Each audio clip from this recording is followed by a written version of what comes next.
Hello everyone, this is Payal Tiwari. Welcome to my channel.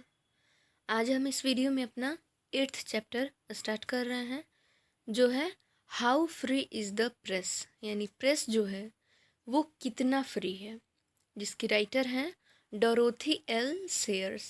तो चलिए पहले राइटर का इंट्रोडक्शन पढ़ते हैं, फिर चैप्टर स्टार्ट करेंगे। डोरोथी ले सेयर्स 1893 टू 1957, यानी डोरोथी ले सेयर्स का जन्म 1893 में हुआ था और उनकी मृत्यु 1957 में हुई थी।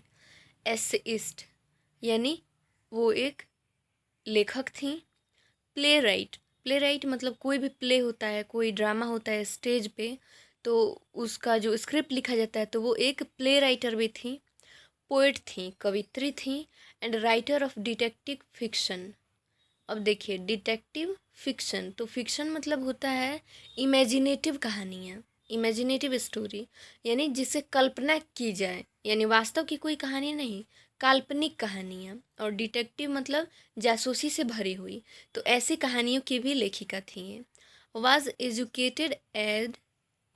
Educated eight Somerville college Oxford, यानी इनकी जो शिक्षा हुई थी, इनकी पढ़ाई लिखाई सोमरविले कॉलेज जो कि ऑक्सफोर्ड में था, वहीं पे हुई थी। इन 1915 यानी 1915 में Sayers became one of the first women to graduate from Oxford University, यानी ऑक्सफोर्ड यूनिवर्सिटी से सबसे पहले जितने भी औरतें ग्रेजुएट हुई, डोरोथी एल सेयर्स उनमें से एक थी। और किस सन में ग्रेजुएट हुई थी? 1915 में। हर published works include Clouds of Witness, Unnatural Death, Lord Peter Views the Body, Nine Tailors, Gaudy Night, यानी इनकी जो प्रमुख जो कहानियाँ हैं, इनके जो लेख हैं जो कि पब्लिश हुए, उनमें शामिल है clouds of witness, unnatural death, Lord Peter views the body, nine tailors और गॉडी नाइट। अब देखिए, इसमें से जो हाईलाइट किया हुआ है, जो भी उनके वर्क्स हैं, ये आपको याद रखना है, ठीक है। ऑब्जेक्टिव क्वेश्चन पूछा जा सकता है कि who has written clouds of witness, और ऑप्शन आपको दिया जाएगा, उसमें डोरोथी एल सेयर्स को आपको टिक करना होगा। तो इसलिए थोड़ा ध्यान से देखिए वीडियो को। She has edited great short stories of detection and published a competent verse translation of Inferno. देखिए, उन्होंने बहुत सारी महान कहानियाँ जो कि डिटेक्शन से भरी हुई हैं, जासूसी से भरी हुई हैं, उसे क्या किया है? एडिट किया है। And published a competent words translation of inferno. Inferno इनका कोई वर्क है, इनका कोई लेख है। इन्फर्नो का मतलब होता है हेल, यानी नरक। तो इसे वो पूरी तरह से ट्रांसलेट करवा के अपने इस वर्क को और पब्लिश करवाई हैं। In the essay how free is the press, देखिए यहाँ भी ऑब्जेक्टिव क्वेश्चन बन सकता है कि how free is the press, ये क्या है? स्टोरी है या पोएम है या एसे है या क्या है? तो एसे को टिक करना होगा। तो इसलिए ध्यान दे के वीडियो को देखिए। इन द एसे, यानी ये जो प्रस्तुत जो एसे है, how free is the press, she writes with clarity of thought to make a strong case against misreporting by the press और against the misuse of the freedom of the press. देखिए, ये जो essay है how free is the press, इसमें बहुत ही स्पष्ट सोच के साथ जो हमारी राइटर हैं डोरोथी एल सेयर्स, वो एक मुद्दा उठा रही हैं, एक बहुत ही मजबूत केस बना रही हैं। किसके खिलाफ? यानी प्रेस के द्वारा जो भी मिस रिपोर्टिंग की जाती है, यानी किसी भी खबर को गलत तरह से छापा जाता है, या प्रेस जब भी अपने अधिकारों का मिसयूज़ करता है, अपनी आज़ादी को गलत तरीके से यूज़ करता है, तो इसके खिलाफ डोरोथी एल सेयर्स ने बात की है how free is the press chapter में। तो हम प्रेस के बारे में ही इस पूरे चैप्टर में पढ़ने वाले हैं। तो चलिए चैप्टर स्टार्ट करते हैं। फर्स्ट पैराग्राफ देखिए, how free is press, that without a press, that without a free press, there can be no free people is a thing that all free people take for granted। देखिए, यानी press कहाँ तक free है, ये हमें इस बात से पता चलता है कि देखिए लिखा है कि विदाउट अ फ्री प्रेस, यानी जब तक प्रेस फ्री नहीं होगा there can be no free people, लोग भी फ्री नहीं होंगे। ये मतलब एक ऐसा तथ्य, ये ऐसी बात है जिसे सभी लोगों ने क्या किया है, बिना कोई क्वेश्चन किए एक्सेप्ट किया है। ये लोगों ने इस बात को मान लिया है कि अगर प्रेस फ्री नहीं होगा तो हम भी फ्री नहीं हैं।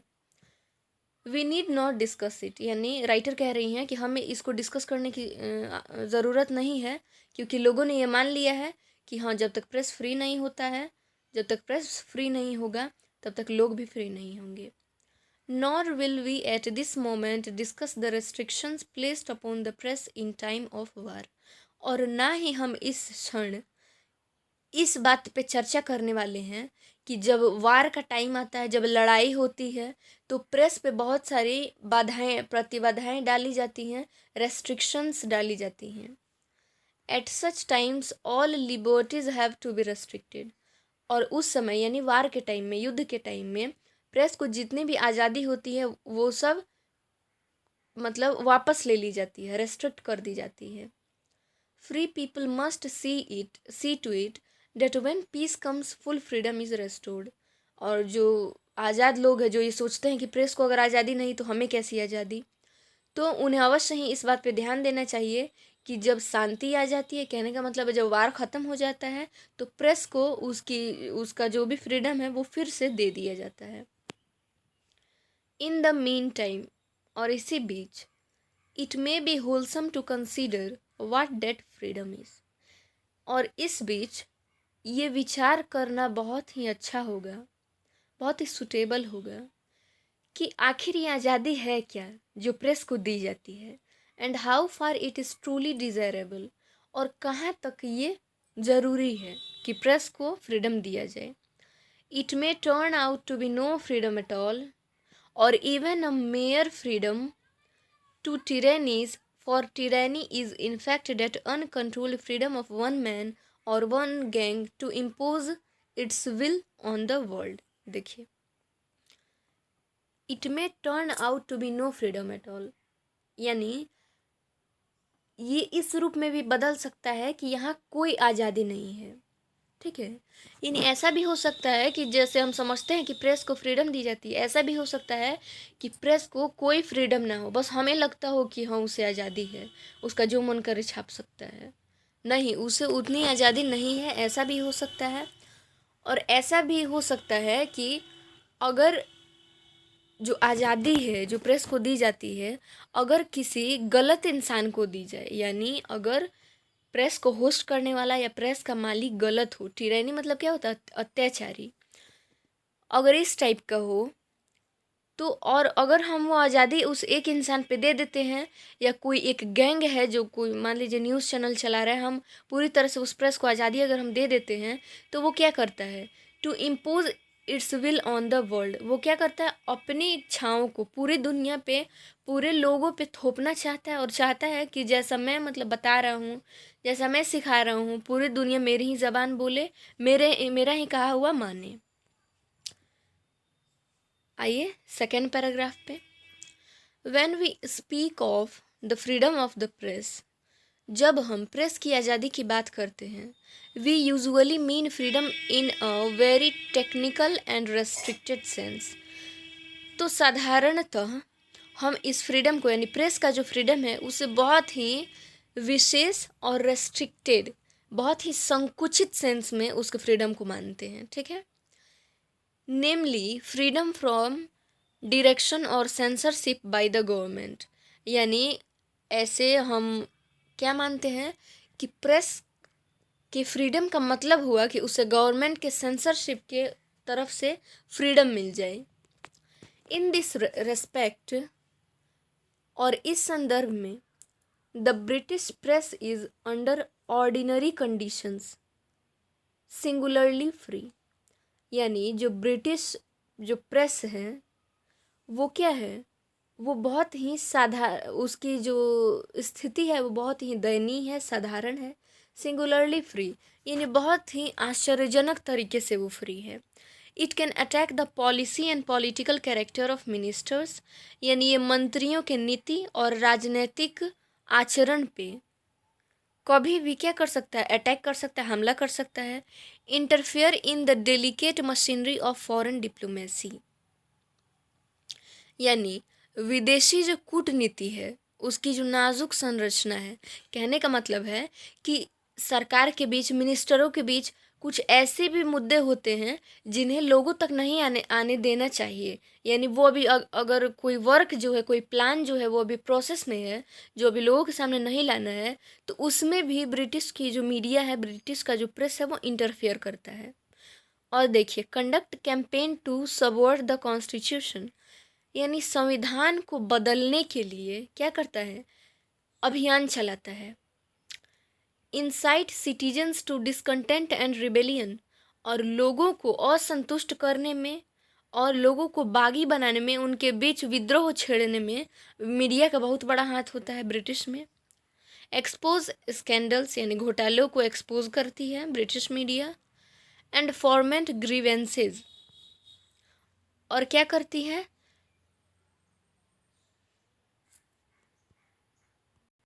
अन्याय को शरण देती है। फॉर्मेट ग्रीवेंसेस मतलब अन्याय को शरण देती है। And generally harry and belabour the servants of the state with almost perfect liberty, और पूरी आज़ादी के साथ क्या करती है, जो सरकार है, सरकारी सर्वेंट्स लिखा है, मतलब जो सरकारी सेवक हैं, जो नौकर हैं, कहने का मतलब है कि मिनिस्टर्स जो हैं उनके पीछे पड़ी रहती है बिल्कुल ब्रिटिश मीडिया, और उनके बारे में हमेशा खुलासा करती रहती है। On occasion it can become a weapon to coerce the government to conform to what it asserts to be the will of the people, यानी और समय पड़ने पर ये एक हथियार का भी काम करती है। कौन? ब्रिटिश प्रेस, ब्रिटिश मीडिया एक हथियार का भी काम करती है कि वो गवर्नमेंट पे बिल्कुल फोर्स करती है कि वो जो लोगों की इच्छा है उसे पूरी करे। और कभी कभी जो ब्रिटिश प्रेस जो है वो अपनी इच्छा को भी लोगों की इच्छा बताकर सरकार से मनवाने के लिए सरकार पर जोर देती है। Third paragraph, so far this is all to the good, यानी अब तक ये सब अच्छा है। Occasionally this freedom may produce disastrous hesitations and inconsistencies in public policy. Writer कह रही हैं कि अब तक तो ये अच्छा है, लेकिन कभी कभी ये प्रेस जो है अपने फ्रीडम को बहुत गलत तरीके से इस्तेमाल करता है और लोगों के बीच क्या करता है, असंतुष्ट करता है लोगों को, और उनके बीच क्या करता है, हेजिटेशन बढ़ाता है, और tend to hamper the swift executions of emergency measures. और कभी कभी जो ये प्रेस है वो क्या करता है, जैसे कोई इमरजेंसी होती है, उसमें सरकार कोई जल्दी जल्दी डिसीजन अगर लेती है, जैसे अभी कोरोना वायरस का हुआ है, तो सरकार इसमें जल्दी जल्दी डिसीजन लेती है, जैसे लॉकडाउन का डिसीजन हुआ और भी बहुत सारे डिसीजंस हुए, तो इसमें प्रेस जो है वो बाधा डालता है। यानी जो काम जल्दी जल्दी सरकार डिसीजन ले सकती है उसमें ये प्रश्न उठाता है। बट जनरली स्पीकिंग, लेकिन साधारण रूप से, it works to secure and sustain that central doctrine of democracy as we understand it, that the state is not the master but the servant of the people। कि ये क्या करता है, कभी कभी ये काम करता है सिक्योर यानी सुरक्षित रखने का, किसको, लोकतंत्र का जो केंद्र है, ठीक है, उसे सुरक्षित रखने की कोशिश करती है प्रेस और मीडिया। और जैसा कि हम जानते हैं कि जो स्टेट है यानी जो मिनिस्टर्स हैं वो क्या है, लोगों के मास्टर नहीं हैं, बल्कि लोगों के लोगों की सेवा के लिए हैं वो, ना कि लोगों पर राज करने के लिए हैं। चलते हैं फोर्थ पैराग्राफ पे।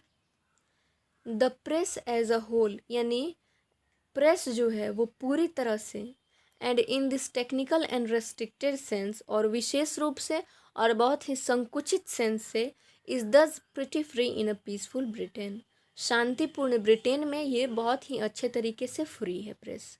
देर is no shade of political opinion that does not somehow contrive to express itself, यानी ब्रिटेन में जो पीस है, ब्रिटेन में जो प्रेस है, जो मीडिया है, उस पर किसी भी पॉलिटिकल पार्टी का उस पर कोई दबाव नहीं है। वो पॉलिटिकल पार्टी प्रेस के ज़रिए खुद को एक्सप्रेस नहीं कर सकती है, यानी प्रेस जो है वो पूरी तरह से फ्री है। But if we go on to imagine that any particular organ of the press enjoys the larger liberty of being forum of public opinion, we are gravely mistaken. यानी अगर हम ये सोचते हैं कि जो प्रेस है वो पूरी तरह से लोगों की बात को ही सामने रखता है, यानी अगर हम समझे कि न्यूज़पेपर में होती हैं कि वो लोगों के बातें को ही एकदम क्लियर रूप से हमारे सामने रख देता है, अगर हम इतना विश्वास करते हैं प्रेस पे, तो वी आर ग्रेवली मिस्टेकन, हम लोग भारी रूप से गलती कर रहे हैं। Every newspaper is shackled to its own set of overlords and in its turn like the unmerciful servant। यानी कोई भी न्यूज़पेपर हो वो क्या है, अपने मालिक के द्वारा एक बंधन में बांध दिया गया है। यानी जैसा कि उसका जो ओवरलॉर्ड, जो उसका मालिक चाहेगा उस न्यूज़पेपर का, वैसा ही उस न्यूज़पेपर में वैसी ही खबरें छापी जाएंगी। Unmerciful servant exercises a powerful bondage upon its readers and on the public generally. Indeed, we may say that the heaviest restriction upon the freedom of public opinion is not the official censorship of the press but the unofficial censorship by a press which exists not so much to express opinion as to manufacture it। देखिए, इतना line मैंने पढ़ दिया है, अब इसे अच्छे तरीके से समझा रही हूँ। तो देखिए, सबसे पहले तो हम वहाँ तक पढ़ चुके थे कि अगर हम ऐसा समझते हैं कि न्यूज़पेपर जो है, वो जो मीडिया है, जो प्रेस है, वो पूरी तरह से लोगों की बात को ही सामने रखता है, तो हम ये भारी गलती कर रहे हैं। ऐसा हमें जानना होगा कि जैसे हम बहुत विश्वास करते हैं प्रेस पे, हमें लगता है कि हमारी बातों को उसमें रखा जाता है, तो हमारी बातों को ना रखना ये सरकार द्वारा ये मनाही नहीं है। यानी ऐसा नहीं है कि गवर्नमेंट का मतलब यहाँ लिखा हुआ ऑफिशियल सेंसरशिप, यानी ऑफिशियल सेंसरशिप का दबाव प्रेस पे की आज़ादी पे नहीं है, बल्कि अनऑफिशियल। कहने का मतलब है कि सरकार द्वारा जितनी बाधाएं नहीं लगाई जाती हैं, जितने रेस्ट्रिक्शन नहीं लगाए जाते हैं प्रेस पे, उतना अनऑफिशियल, यानी उतना जैसे एडवर्टाइजर्स जो होते हैं, यानी जो अखबार में खबर छपवाते हैं, जिनसे बहुत भारी पैसा मिलता है अखबार वालों को, तो उनके द्वारा ये कंट्रोल किया जाता है। और इसी की वजह से हमारी बात जो है, लोगों का जो ओपिनियन है, वो अखबार में ना के बराबर आता है और बहुत सारी चटपटी खबरें आती हैं जिनमें लोग इंटरेस्ट लेते हैं। चलते हैं 5th पैराग्राफ पर।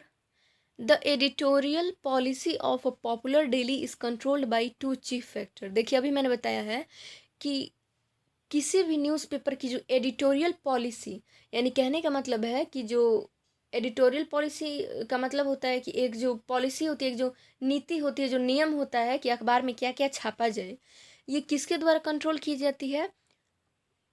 2 मुख्य तथ्य हैं जिनके द्वारा ये कंट्रोल किया जाता है कि पेपर में क्या क्या छापा जाएगा।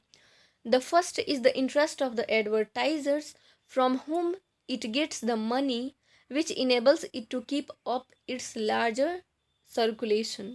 देखिए, सबसे पहला तो है कि जो एडवर्टाइज़र्स होते हैं, एडवर्टाइज़र मतलब देखिए, अखबार जब हम पढ़ते हैं तो उसमें हम देखेंगे कि बहुत सारे मतलब ऐसे एडवर्टाइजमेंट होता, प्रचार होते हैं इस ब्रांड के, जैसे केश कांति, आप देखेंगे पूरा एकदम लंबा लंबा इमेज छपा हुआ होता है उसमें। तो ये जो उसमें अपना एडवर्टाइजमेंट देते हैं एडवर्टाइजर्स, प्रचारकर्ता, तो उनके इंटरेस्ट के अनुसार पेपर में छापा जाता है। एडिटोरियल पॉलिसी उनके द्वारा कंट्रोल की जाती है। सबसे पहला फैक्टर वो है, क्योंकि और उनकी बात क्यों मानते हैं अखबार वाले, क्योंकि जो एडवर्टाइज़र है, जो कि उसमें प्रचार छपवाते हैं, उनके द्वारा बहुत पैसा लिया जाता है पेपर वालों को, यानी पेपर वालों को बहुत ज़्यादा अमाउंट में पैसा मिलता है एडवर्टाइजर्स से, जो कि मदद करता है उनके अखबार के लार्जर सर्कुलेशन में। यानी बहुत सारा पैसा जब आता है अखबार वालों के पास, तभी ना वो ज़्यादा से ज़्यादा पेपर मतलब प्रिंट करवा पाएंगे और अपने सर्कुलेशन को बढ़ा पाएंगे, यानी और भी ज़्यादा जगह पे फैलाने लगेंगे अपने पेपर को।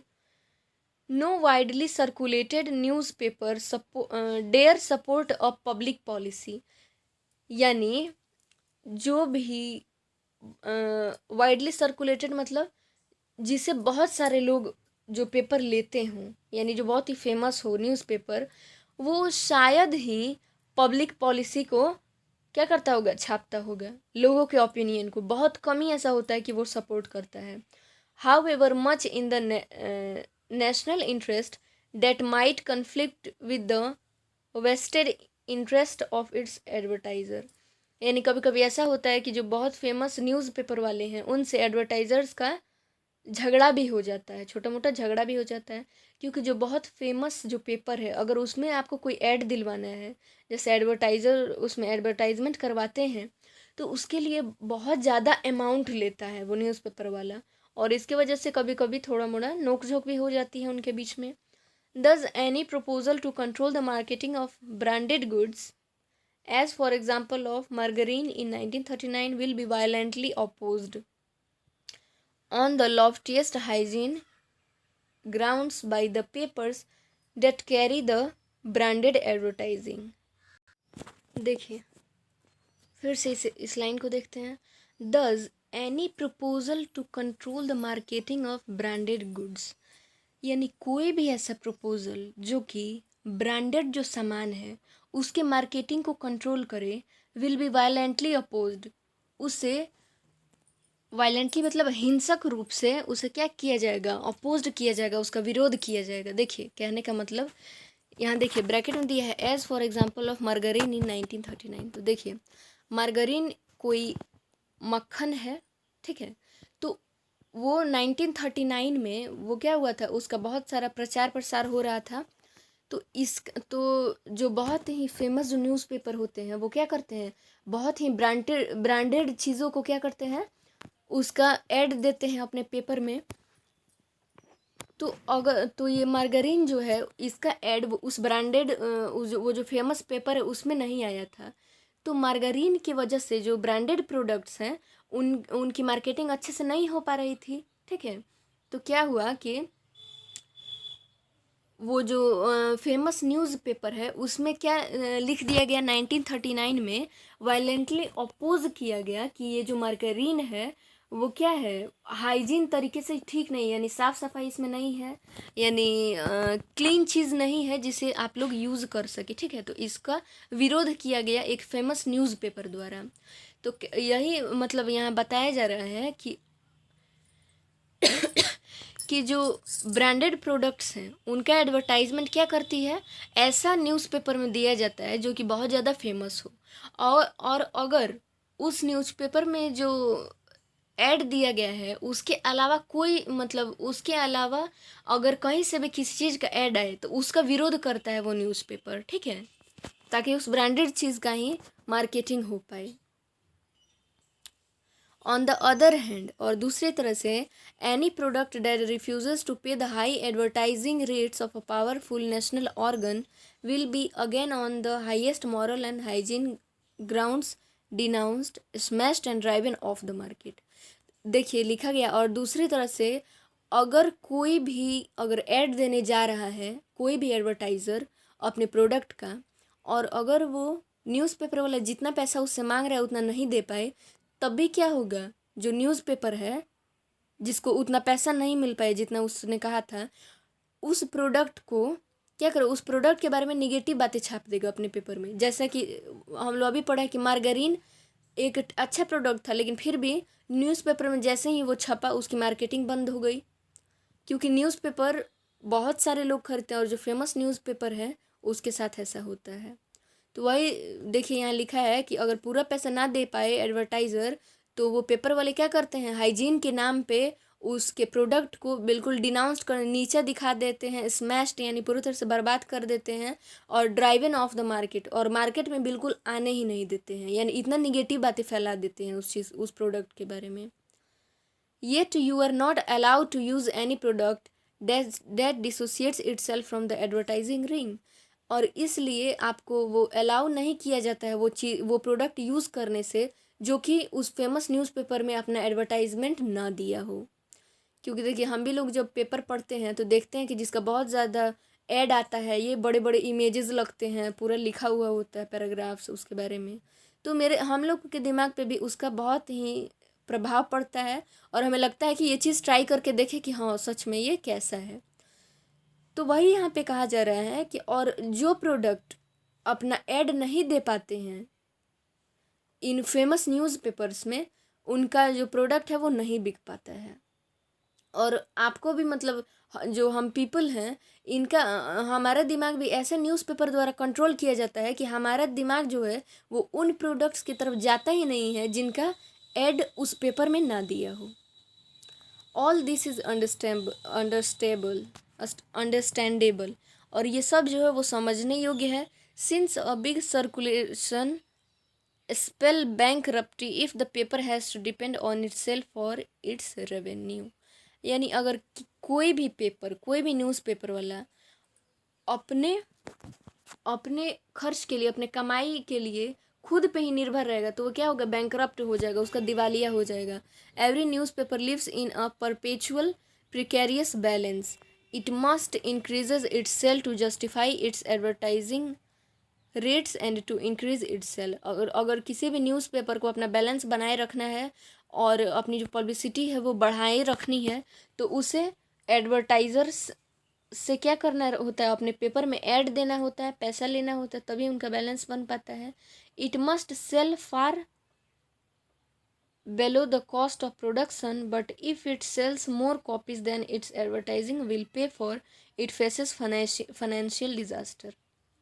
यानी एडवर्टाइज़र जो है वो अपना ऐड दिलवाने के लिए जितना पैसा देता है न्यूज़पेपर वाले को, अगर वो न्यूज़पेपर वाला उसके हिसाब से भी ज़्यादा न्यूज़पेपर अगर बेच देता है तो वो क्या होता है, फाइनेंशियली वो डिज़ास्टर हो जाता है। यानी उसका जो बैलेंस है वो गड़बड़ हो जाता है और वो इतना न्यूज़पेपर छाप देता है जितना कि उसके पास मनी नहीं होती, जितना पैसा नहीं होता है, तो ये भी उसके लिए खतरनाक साबित हो सकता है।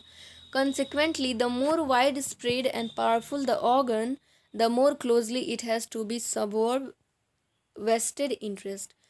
कहने का मतलब है कि एक न्यूज़पेपर वाले को, एक न्यूज़पेपर की कंपनी को बहुत ही ध्यान देना पड़ता है कि वो एडवर्टाइज़र से किस अमाउंट में पैसा ले, फिर अपना न्यूज़पेपर कितने अमाउंट में क्या कराए, पब्लिश करवाए और कैसे फैलाए ताकि वो जो है उसका जो इकोनॉमिक जो बैलेंस है वो भी बना रहे, यानी उसका दिवालिया ना हो, उसको लॉस ना हो और वो अपने न्यूज़पेपर का सर्कुलेशन भी अच्छे से बनाए रखे।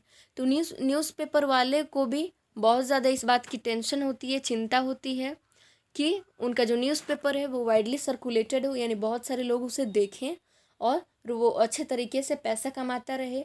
और बहुत सारे लोग देखेंगे तब तो एडवर्टाइज़र उसके पेपर में ऐड देने आएंगे, फिर तभी तो उसको बहुत ज़्यादा मनी वो ले पाएगा एडवर्टाइज़र से। तो ऐसा होता है। तो हम लोग आज 5th पैराग्राफ तक कंप्लीट कर चुके हैं इस वीडियो में। नेक्स्ट वीडियो में हम 6th पैराग्राफ से स्टार्ट करेंगे। So thanks everyone for watching this video.